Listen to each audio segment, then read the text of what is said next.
John, let's take up your matters, okay? David Rogers first. And Mr. Rogers is charged in 24 CR 1697, aggravated assault with a deadly weapon. And you were facing up to 20 years in prison in this case. Your Honor, if we get him one more time, we're working on trying to get him in the Veterans Court. He's a veteran, and I believe this qualifies for that. So if we get some more times, we can get that taken care of. This opening hits hard. The charge alone carries 20 years. But notice how the defense immediately tries to steer the case toward Veterans Court. You can feel that tug between accountability and compassion. It's the first sign that this case isn't just about violence.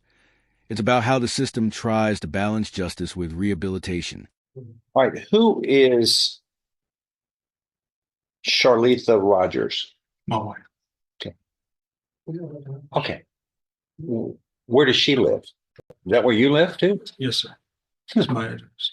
Well, that's what he's not staying there, Your Honor. That's his address. That's that's what he just said. Well, that's where I said living. What does that mean? How can you live and not stay? They not talk about that. He's been living with his mother. Are you having any contact with the lady? Yes, sir. We have been talking, and we've been going to marriage counseling with through the CPS caseworker. Oh, okay. As well. Somebody didn't tell him about a bond condition. In every case, you cannot have any contact with the victim of the offense. If you're doing that, you're bond. Right here, you can already see confusion and maybe denial. The defendant admits contact with his wife, but he doesn't seem to understand how serious that is. When you're charged with assault, no contact means exactly that. Yet, in domestic violence cases, it's heartbreakingly common for couples to reconnect out of guilt, love, or pressure. Bond is revoked. You stay in jail until this thing gets done. But the bondsman told you that. You got the bond conditions are normal for everybody. It's the same. No matter who the victim is. If it's your wife, tough. Y'all got to separate until this can get resolved. You're not supposed to assault anybody, much less a wife, but you can't have contact with the victim. Why are you looking like nobody? Your attorney didn't tell you this? I understand it, but your bondsman didn't tell you this? Of course they would have. The bondsman told me that the protective order took precedence over the. I don't care what. Not in my court. Yes, sir. Protective order doesn't bind me. This is my order. It has its effect. Protective order. I don't care. What's the protective order say? Not to have any contact with him? Protective well, what order. are you doing? You're breaking two orders? Your Honor, the protective order stated for me not to go in 200 yards on my wife or the children, but the protective order lost its effective date on October the 1st. The CPS caseworker asked her if she wanted to extend the protective order. Okay. She told me no. Okay, that doesn't matter to me. My order stands. It's the same order that's in every case. I'm sorry. Aggravated assault with a deadly weapon. If you happen to, once you do something, you break through the barrier and you do an act, you're capable of doing it the same act again, no matter what you want to say. You shouldn't have done it the first time if you did. This is one of those moments where you feel the judge's frustration, not anger, but fear. He's seen too many of these situations turn deadly. He's not just enforcing a rule. He's trying to prevent tragedy. Listen to the tone. He's warning the man, but also trying to wake him up. You're presumed innocent. I don't care. The point is the grand jury thinks otherwise. Yes, sir. They heard evidence and probably you committed the crime. That's probable cause to indict. But the point is we separate the victims. If it happened again twice, it would be on my watch. Yeah, people would ask me. It won't happen again. You know what? If I would have asked you the day before you were accused of this, if you'd be charged with a crime like this, what would you have told me? I'm not sure. Oh, really? I can tell you what I'd say. Because I'm pretty certain about my actions. I mean, assaulting someone is pretty clearly wrong. And I can tell you, I wouldn't do it. I've never done it. But the point is we separate people. My court order is You don't have any contact with her. I find you do. I find out you do. This should have been told to you, and I'm aggravated about it because this shouldn't happen. Because if something happened now, I'd be the one going, you're not policing your orders, are you? The reason why, You know what? Failure is not an option. There is no reason. the reason why. There is no reason. My order stands, sir. Do not have any contact with this lady. And that's the order for everyone who has victims in their indictments. They have to stay apart until we can resolve this. Because it's happened before and it's in before people have gone right back and assaulted the same person again. And then they go, how could this happen? If the court was policing his order properly. And these orders are the same. These are the same bond conditions in every case. It's not my special order. The judges all use the same standardized bond conditions. And one of those is don't have any contact with the victim until we can resolve this. You got to figure it out. Either you leave or she leaves. I don't want it. And I'm going to check on it. May have somebody drive by every day, if I have to find out if you're violating the order. You do, you'll sit in jail. Your bond will be revoked. You'll sit in jail until we can get around to resolving this, which sometimes takes years. That's hard to do. Sir? The judge's words here are powerful. Failure is not an option. It's more than legal talk. It's moral responsibility. You can feel that he carries the weight of every past case where a victim didn't make it.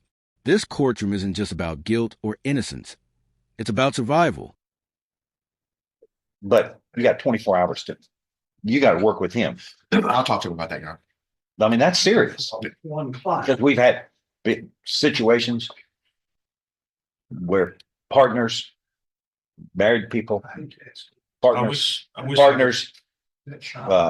came up here. We had an assault and they went right back, got together, and someone was killed. And then it was, who's to blame then?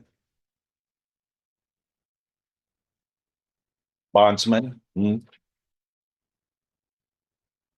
And most importantly, the person who does the act. But this is to separate, time out, get everything fixed up so we can get back in the game of life. It's in everybody's best interest. But and then a lot of times it's we find out a lot of times in these partnership things that people are threatened, they're intimidated, they're back together.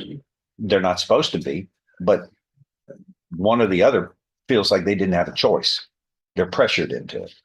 And that really makes me angry. Then wrath comes down because all kinds of problems develop that need to be fixed quickly when that happens.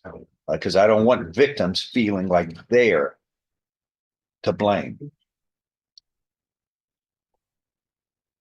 That's needs to get fixed. How long have y'all been married? Going on 4 years. Been together for 9 years, going on 9 years. You got a copy of this, don't you? Sure. This is one of the more disturbing probable cause affidavits. The most threatening thing I've heard between threatening with a gun, punching, hitting. This part always gets me. When the judge says people have gone back and been killed, that's not a speech. It's experience talking. It's chilling because he's seen it happen. He's pleading for them to take it seriously before it becomes another headline.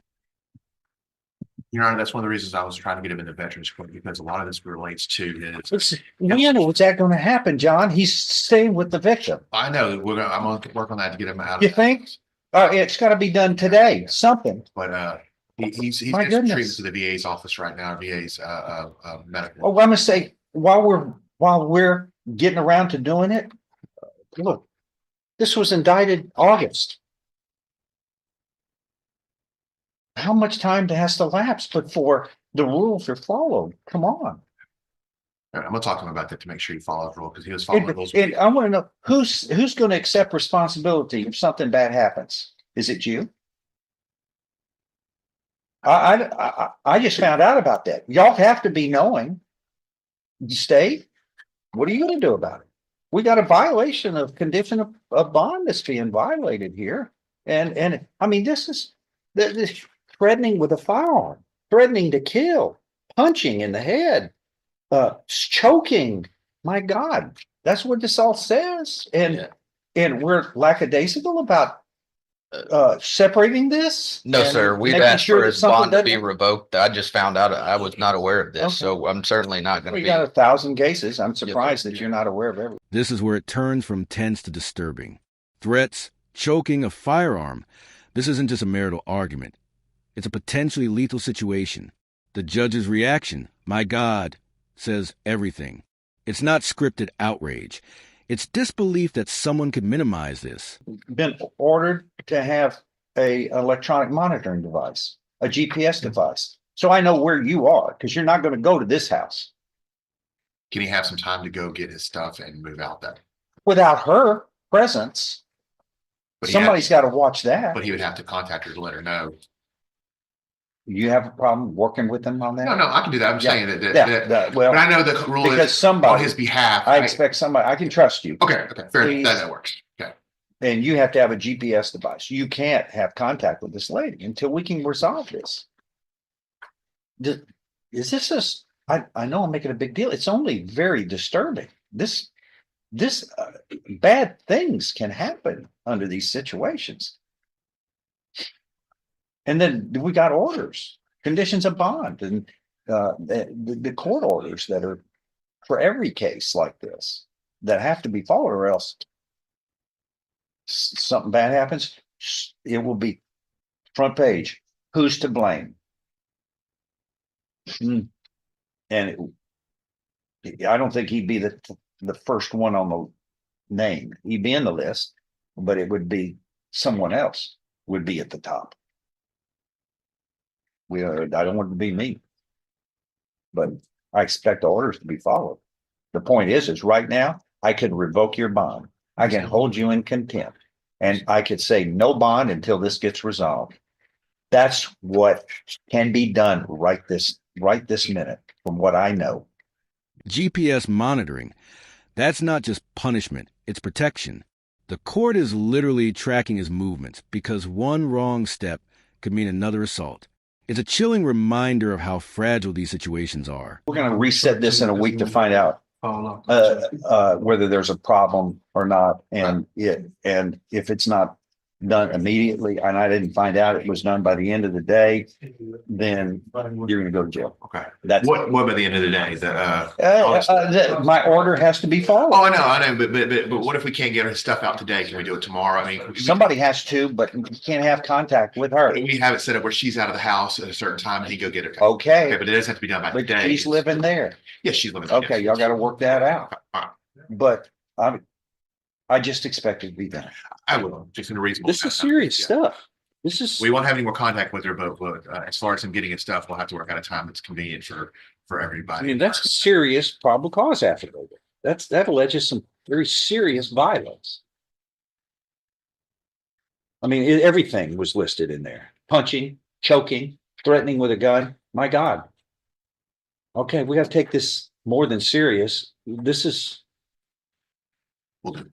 deadly. I want a hearing next week. The final words, "This is deadly," sum up the entire courtroom's tension. You can hear the exhaustion in the judge's voice. He's not just delivering orders. He's pleading with human beings to choose safety over tragedy.